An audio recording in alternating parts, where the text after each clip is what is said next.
사람은 나이가 들수록 멀리 나가는 일이 점점 줄어든다. 그래서였을까? 그날의 여행은 내 인생에서 가장 큰 결심 중 하나였다. 나는 올해 73, 평생 한 번도 해외에 나가본 적 없는 사람이었다. 어머님, 요즘은 비행기 타는 것도 어렵지 않아요. 동네 복지관에서 만난 친구들이 하나둘 여행을 다녀오며 내게 그렇게 말했다. 처음엔 웃고 넘겼다. 내 나이에 무슨 외국이냐며. 하지만 밤이 되면 괜히 창밖을 오래 바라보게 됐다. 딸 집에 얹혀 살며 눈치 보며 하루하루를 보내는 삶 속에서 내 인생에 남은 시간이 얼마나 될까 그런 생각이 들었기 때문이다. 나는 평생 남의 집에서 신세를 져본 적이 없었다. 남편이 살아있을 때는 작은 상가 하나로 먹고 살았고 그 상가를 팔아 딸에게 보탬이 되라고 집도 사주었다. 어머니 명의로 해드릴게요. 사위가 그렇게 말했을 때 나는 그 말이 고마웠다. 그래서 의심하지 않았다. 그 집이 언젠가는 내가 돌아갈 곳이라는 것도. 여행은 열흘짜리였다. 비행기를 처음 타던 날 귀가 멍해지고 심장이 두근거려 괜히 잘못된 선택을 한 건 아닐까 몇 번이나 생각했다. 하지만 외국의 하늘은 이상하게도 나를 젊게 만들었다.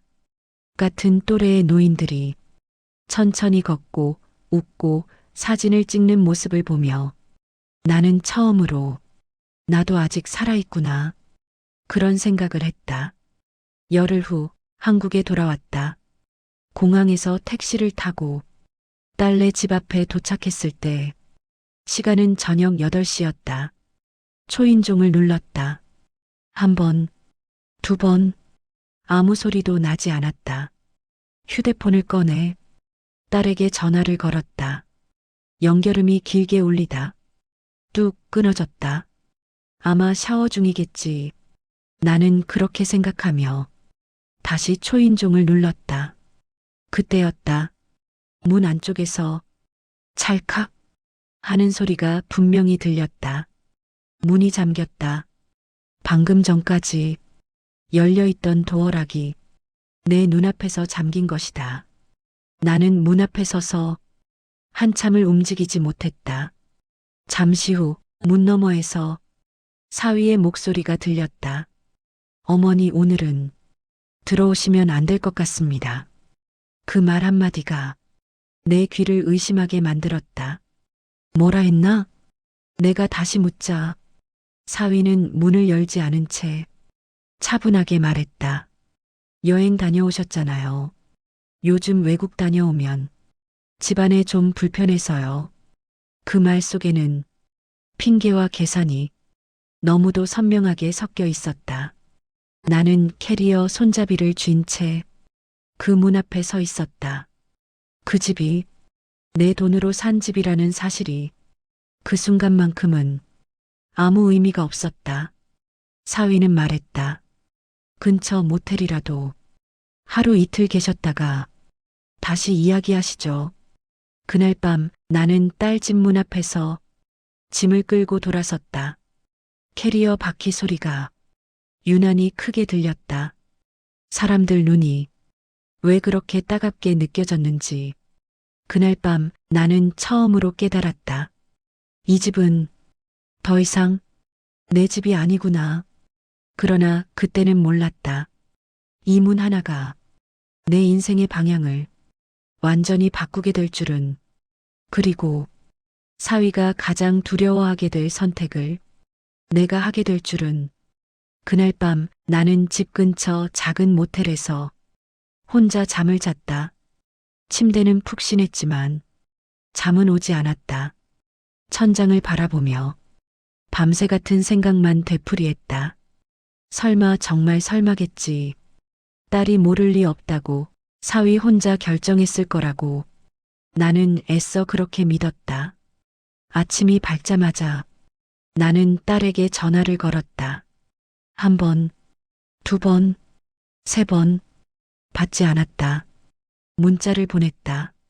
엄마야, 어제 문 앞에서 무슨 일 있었는지 알고 있니? 한참 후에야 답장이 왔다. 엄마, 지금 상황이 좀 복잡해. 조금만 기다려줘. 조금만. 그 말이 얼마나 잔인한 말인지 딸은 알고 있었을까? 조금만 기다리다. 조금만 더 기다리다. 결국 아무도 기다리지 않게 되는 것. 나는 모텔 방에 앉아 캐리어를 열었다. 외국에서 사온 작은 기념품들, 딸에게 주려고 골랐던 스카프, 사위 손에 쥐어주려던 커피 원두, 모두 다시 가방에 넣었다. 이틀째 되는 날 나는 다시 딸 집으로 갔다. 이번에는 초인종도 누르지 않았다. 그저 문 앞에 서서 조용히 문을 바라봤다. 문은 굳게 닫혀 있었고 문 손잡이는 차갑게 식어 있었다. 그때 안에서 아이 웃음소리가 들렸다. 손주였다. 나는 그 웃음소리를 듣고 문을 두드리지 않았다. 괜히 내가 더 초라해질 것 같았기 때문이다. 그날 저녁 딸에게서 전화가 왔다. 엄마 미안해. 그 말 한마디에 나는 가슴이 철렁 내려앉았다. 딸은 울먹이며 말했다. 여행 다녀오신 건 알았어. 근데 지금 집안 사정이 좀, 사위도 예민하고 나는 아무 말도 하지 않았다. 말을 하면 울음이 먼저 나올 것 같았기 때문이다. 딸은 끝내 며칠만 시간을 달라는 말만 남기고 전화를 끊었다. 며칠, 그 며칠이 내 인생을 정리할 시간이라는 걸 그때는 몰랐다. 나는 그날 밤 오래된 서류 봉투 하나를 꺼냈다. 남편이 살아있을 때부터 내가 직접 챙겨온 봉투였다. 등기부등본, 매매계약서 사본, 통장 내역. 손이 떨려 서류를 꺼내는 데만 한참이 걸렸다. 그리고 나는 그제야 확인했다. 집의 명의는 분명히 내 이름이었다. 그 순간 마음속에서 무언가가 뚝 하고 끊어졌다. 그동안 나는 이 집을 딸내 집이라고 불러왔다. 하지만 법적으로도 현실적으로도 이 집은 내 집이었다. 그런데 나는 내 집에 들어가지 못하고 있었다. 며칠 후 사위에게서 전화가 왔다. 어머니, 이 일로 너무 서운해하지 마세요. 그 말투는 사과도 변명도 아닌 계산된 말투였다. 요즘 집값도 좋고 어머니도 혼자 계시기 힘드시면 작은 곳으로 옮기시는 게 나는 그제야 알아차렸다. 이건 감정 문제가 아니라 계획이었다는 것을.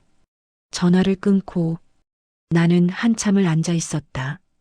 그리고 조용히 말했다. 그래, 알았다. 그 말은 사위에게 한 말이 아니었다. 나 자신에게 하는 말이었다. 다음 날 나는 부동산으로 향했다. 문을 열자 젊은 직원이 밝게 인사했다. 어르신, 무엇을 도와드릴까요? 나는 잠시 숨을 고른 뒤 차분하게 말했다. 이 집을 매매로 내놓으려고 합니다.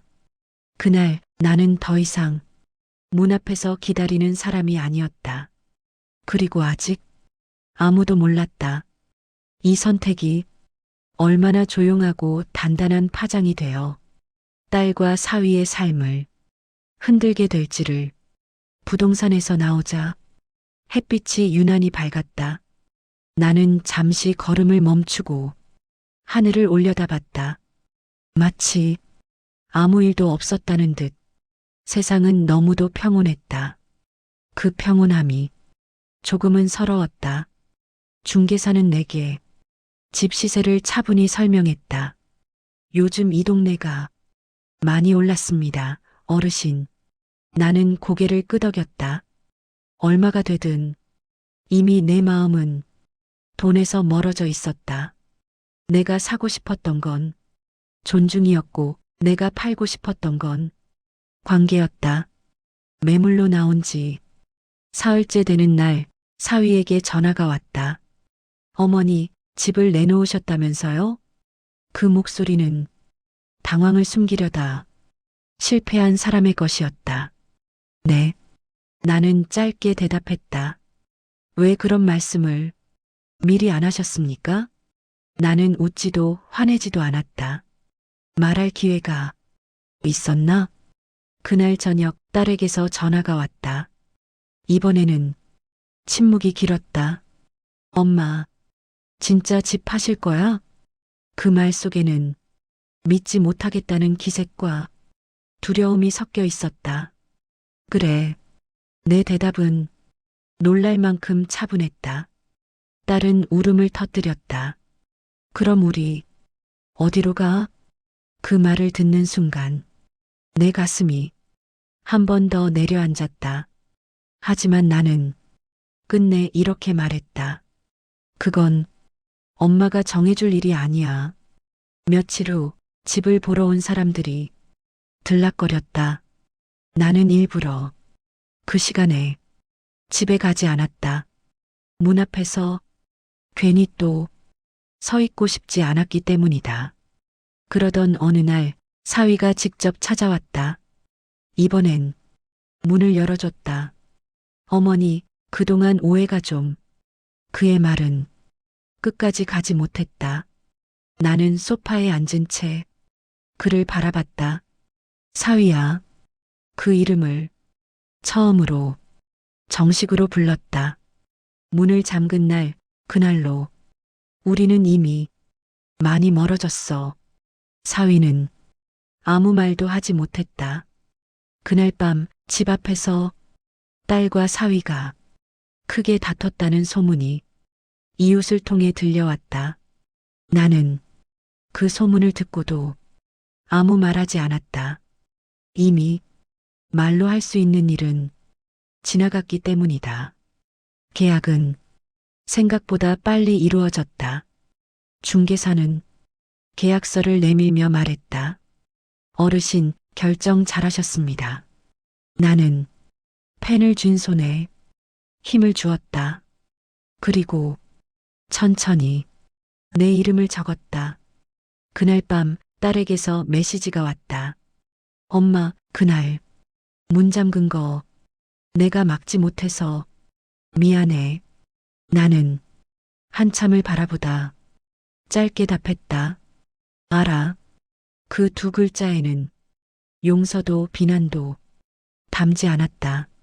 집은 곧 다른 사람의 것이 된다. 그러나 그보다 먼저 나는 내 마음을 되찾았다. 그리고 아직 이 이야기는 끝나지 않았다. 이사는 짐을 옮기는 일이 아니라 마음을 정리하는 일이라는 걸 나는 그때 알았다.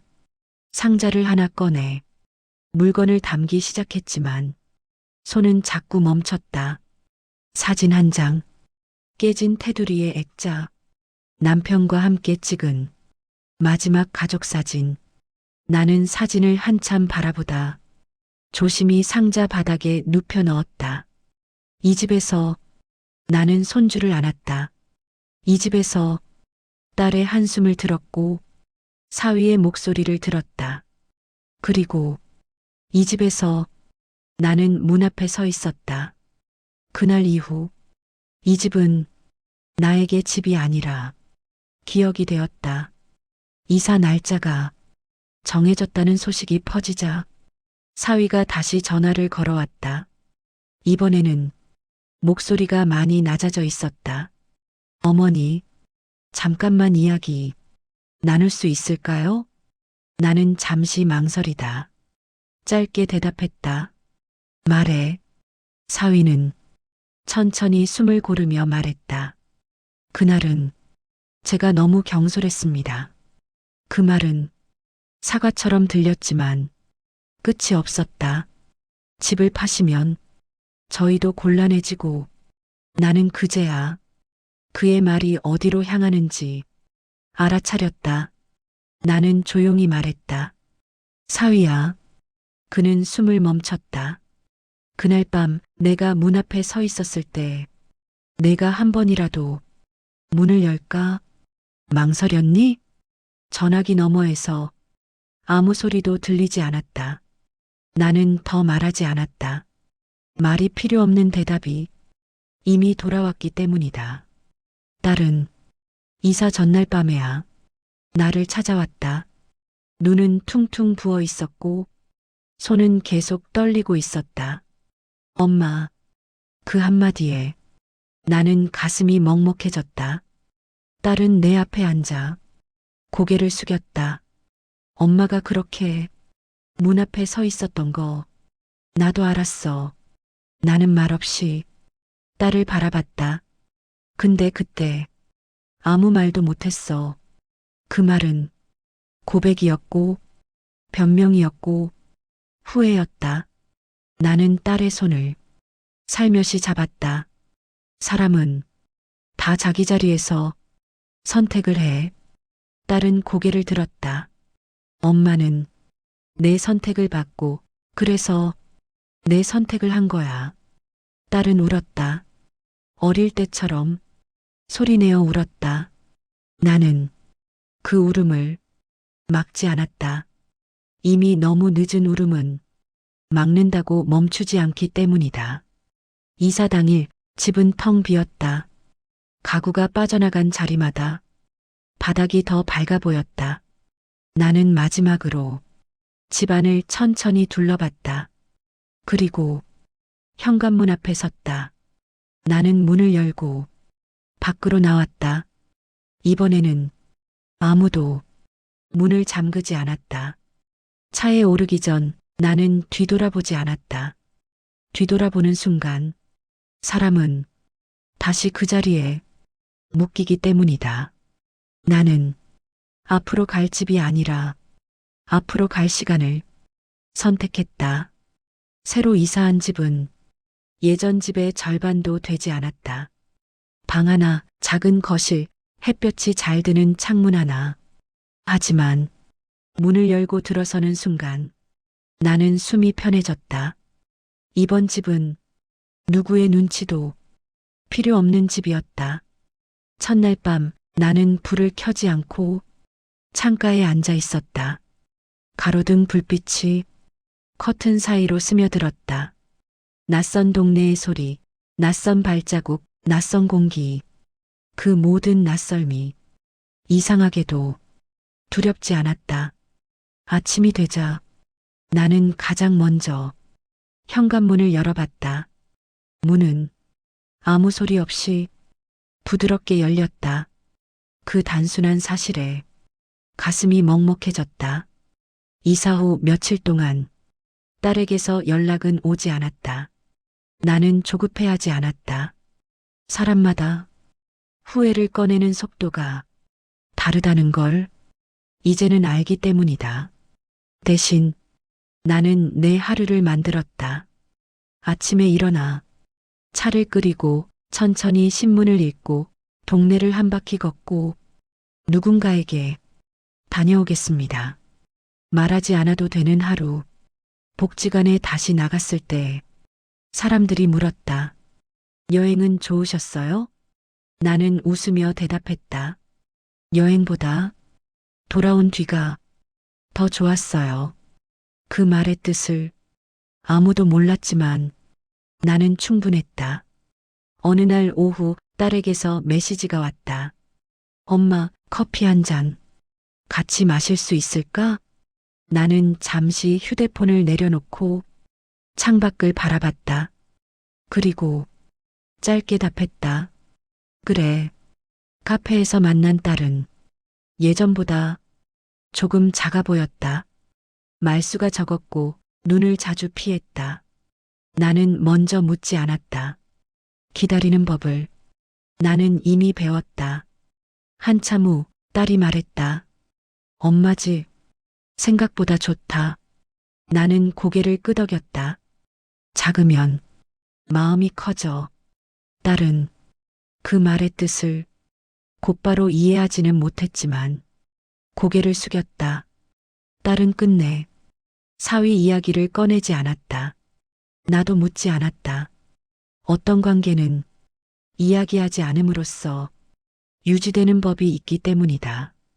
카페를 나서며 딸이 조심스럽게 말했다. 엄마, 자주 뵐게. 나는 웃었다.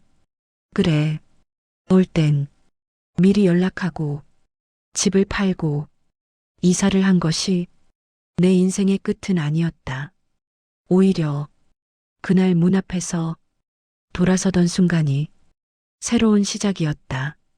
나는 이제 누군가의 어머니이기 전에 나 자신의 삶으로 살아간다. 시간은 아무 편도 들지 않는다.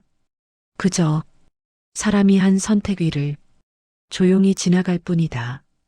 이사한 지 석 달쯤 지났을 때였다.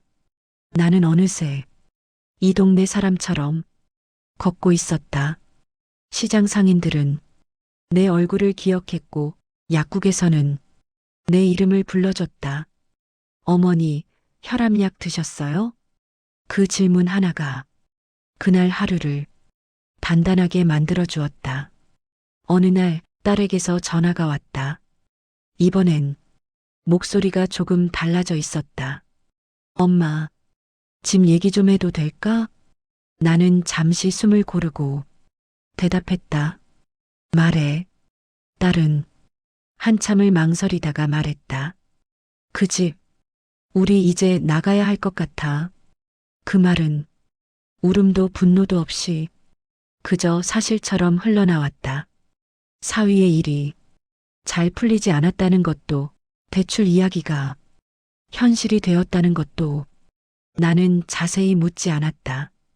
이미 알고 있었기 때문이다. 문을 잠그는 사람은 언젠가 갈 곳을 잃게 된다는 것을. 전화를 끊고 나는 한동안 말없이 앉아 있었다. 그리고 이상하게도 마음이 아프지 않았다. 연민은 있었지만 후회는 없었다.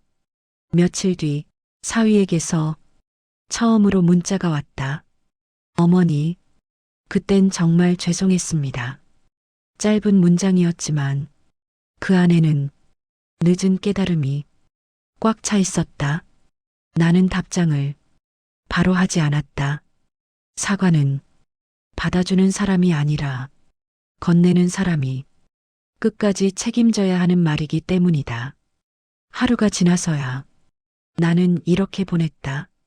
살다 보면 문 하나가 사람을 바꾸기도 한다. 그날 저녁 나는 여행 가방을 꺼냈다. 이번엔 누가 권해서도 아니고 도망치듯 떠나는 것도 아니었다. 가고 싶어서 가는 여행이었다. 비행기 창가에 앉아 아래를 내려다보며 나는 생각했다. 그날 문 앞에서 돌아서지 않았다면 나는 아직도 그 집 안에서 숨을 죽이며 살고 있었을 것이다.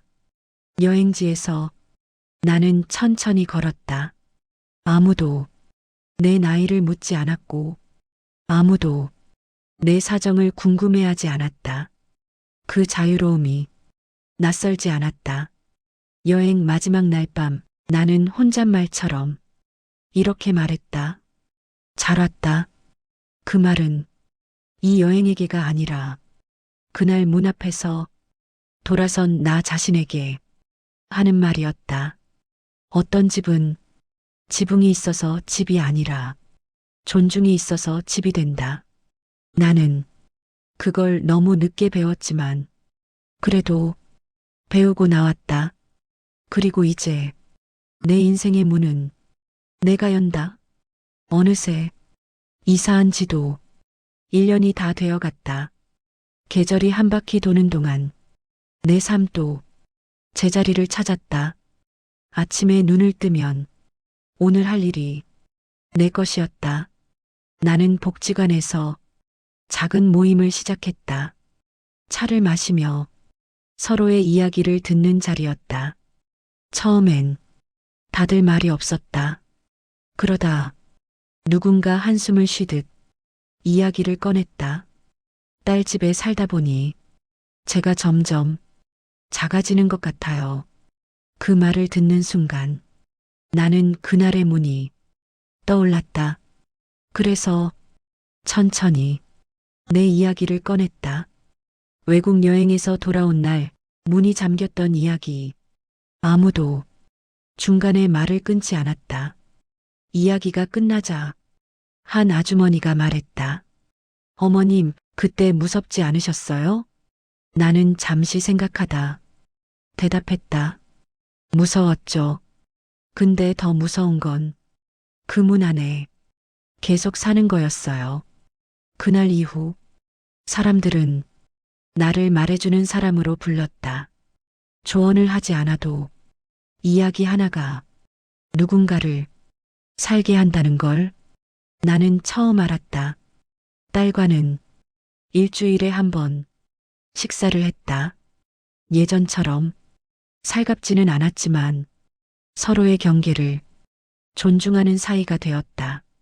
딸은 내가 혼자 사는 집에 들어올 때마다 신발을 가지런히 놓았다. 그 작은 행동이 나는 좋았다. 손주는 나를 보며 말했다. 할머니 집은 조용해서 좋아. 나는 웃으며 고개를 끄덕였다. 그래, 여긴 서두를 필요가 없는 집이야. 어느 날 라디오에서 사연을 모집한다는 광고가 흘러나왔다. 당신의 인생에서 잊히지 않는 하루. 나는 잠시 손을 멈췄다. 그리고 펜을 들었다. 글을 쓰는 동안 나는 울지 않았다. 그날을 비극으로 적지 않았기 때문이다. 그건 내가 나를 선택한 날이었으니까. 사연을 보내고 한 달쯤 지났을까? 전화가 왔다. 어머님, 보내주신 이야기로 라디오북을 만들어도 될까요?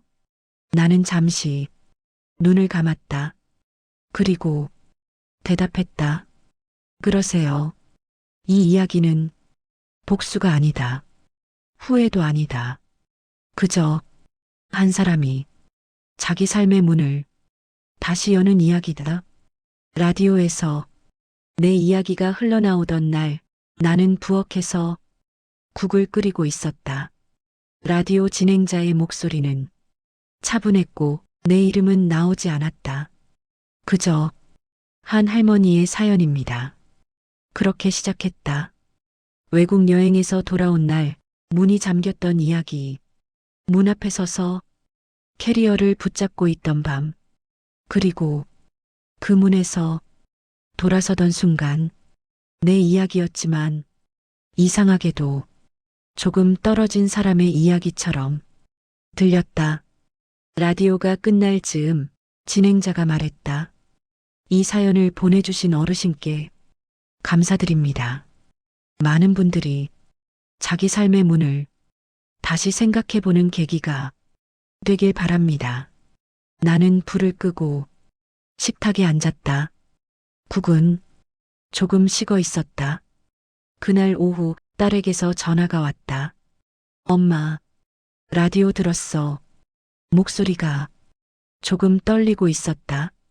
나는 괜찮다는 듯 대답했다. 그래. 딸은 한참 말이 없었다. 그리고 아주 조용히 말했다.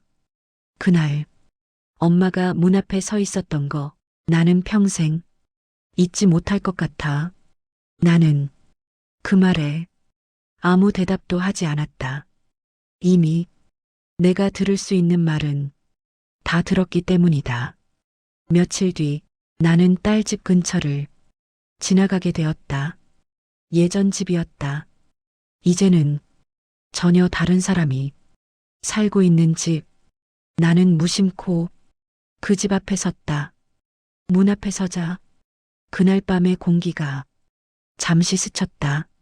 하지만 이번에는 가슴이 조이지 않았다. 손도 떨리지 않았다. 나는 그저 잠깐 서 있다가 뒤돌아섰다.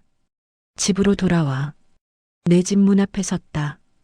열쇠를 꺼내 문을 열었다.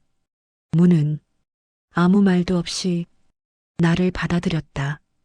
그 순간 나는 알았다. 이제 어디에도 허락받을 필요가 없다는 걸.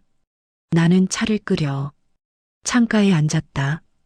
해가 지고 불이 켜지는 동네를 천천히 바라봤다. 이 집에서는 아무도 내게 나가라고 하지 않는다. 아무도 문을 잠그지 않는다. 사람들은 가끔 내게 묻는다. 그때 후회는 안 하세요? 나는 항상 이렇게 대답한다. 그날 문이 잠기지 않았다면 나는 아직도 내 인생을 닫고 살고 있었을 거예요. 문은 사람을 가두기도 하지만 사람을 깨우기도 한다. 나는 그날 밤 쫓겨난 게 아니라 나온 것이었다. 그리고 그 선택 덕분에 내 인생은 비로소 내 것이 되었다.